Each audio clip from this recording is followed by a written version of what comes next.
Assalamualaikum warahmatullahi wabarakatuh. Bismillahirrahmanirrahim. Alhamdulillahi rabbil alamin. Wassalatu wassalamu ala sayyidina Muhammad wa ala alihi wa sahbihi ajma'in. Amma ba'du.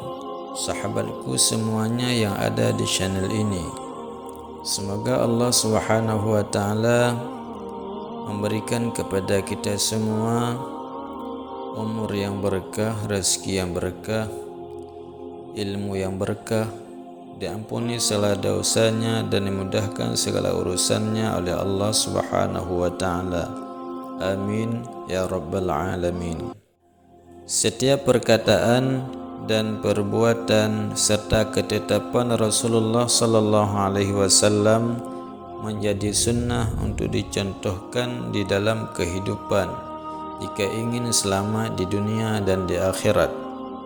Rasulullah sallallahu alaihi wasallam pernah memberikan nasihat kepada salah seorang sahabatnya yang bernama Abu Hurairah radhiyallahu an untuk mengamalkannya dan untuk mengajarkannya kepada orang lain agar selamat di dunia dan di akhirat, seperti yang terdapat pada hadis riwayat Imam At-Tirmizi.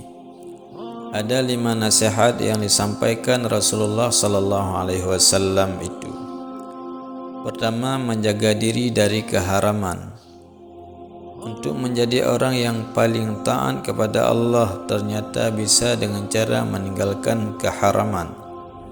Kenapa bisa demikian? Karena apabila sesuatu yang haram dilakukan, maka akan membuat hati seorang hamba dipenuhi dengan titik-titik hitam dan akhirnya berubah menjadi warna hitam dan kelam. Ketika hati sudah hitam dan kelam, maka berat bagi seorang hamba untuk beribadah.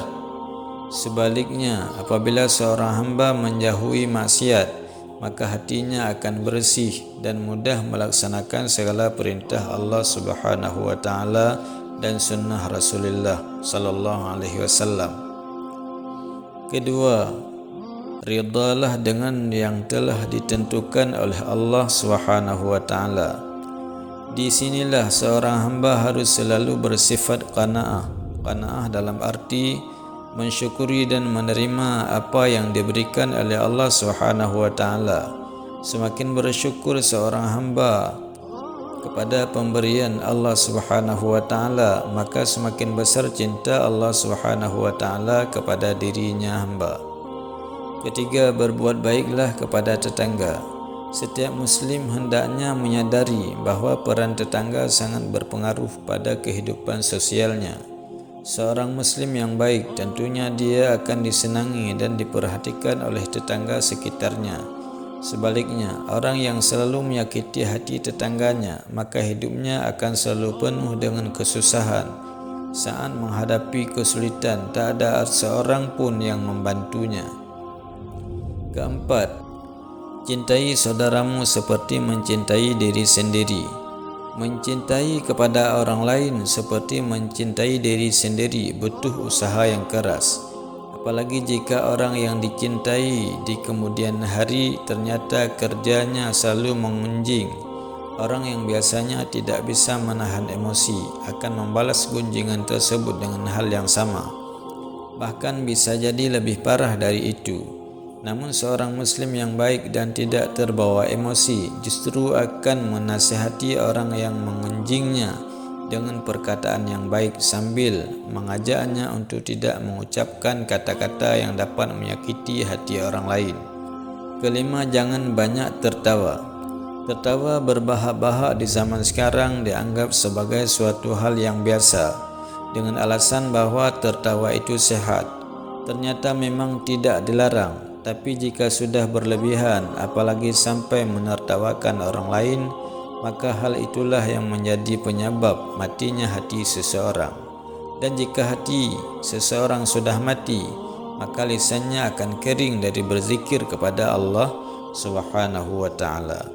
Inilah 5 nasihat Rasulullah sallallahu alaihi wasallam kepada sahabatnya yang bernama Abu Hurairah.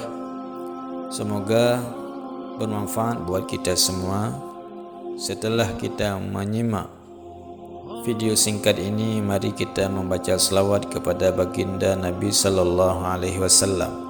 Allahumma salli ala sayyidina Muhammad wa ala ali sayyidina Muhammad kama sallaita ala sayyidina Ibrahim wa ala ali sayyidina Ibrahim wa barik ala sayyidina Muhammad wa ala ali sayyidina Muhammad kama barakta ala sayyidina Ibrahim wa ala ali sayyidina Ibrahim fil alamin innaka Hamidum Majid. Assalamualaikum warahmatullahi wabarakatuh.